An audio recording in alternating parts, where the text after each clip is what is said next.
Just for famous Tartan magazine website, can we still get to South Africa? And what do you think of the last two performances? I think the last two performances were good. I know we lost 3-0 in Amsterdam, but at times we played some good stuff. We lost sloppy goals, which make for great games.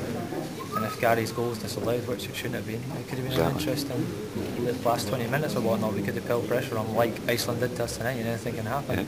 Tonight on a difficult Hampden pitch, very bobbly and hard to play some good stuff. I thought at times we did play some good stuff, especially early on. We took the game to Iceland, created a lot of chances, and then the character we showed after them equalising to get that second goal was great and showed a great team spirit. And there was a few moments at the end where they piled the pressure on, but you expect that on a national level. And I think overall it was good performances, and the most important thing was we won tonight and we did that. How do you feel just because so many of our key players were out, and obviously now you're one of the regulars and older ones at your tender age? Of what age are you? 25. 25. You're one of the older ones. Yeah, it's disappointing, the situation that happened. A lot of players missing for whatever reason, but the living on the pitch had to rally together, the whole squad, everyone had to rally together, because the most important thing was a Scotland victory.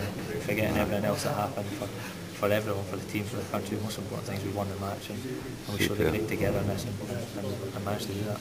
Do you feel the onus was on players like yourself, Darren, and players like Scott Brown, who are totally younger boys in midfield through, like your James Morrisons and Ross McCormick as well?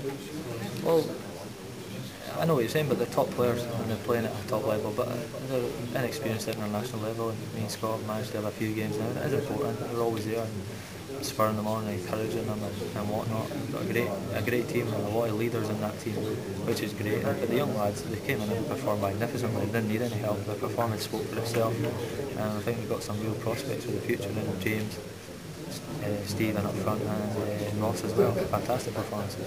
Do you think as well what had happened, Darren? Do you think it had to make the papers today? Do you think it could have kept away from the papers, but it had to make? Do you think it was so big headlines it had to go on? I don't know.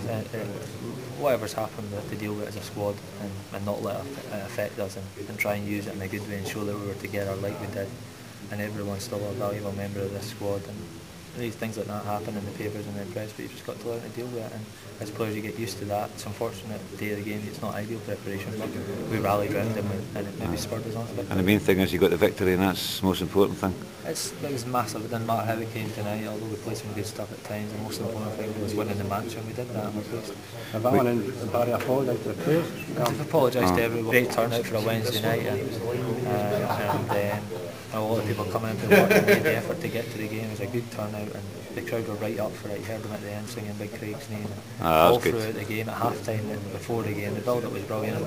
We need that. We need the crowd with us to help us. I felt myself that was just the feeling of the people willing us on. We're going to we're going to South Africa. We've got to be. If it's on feelings alone,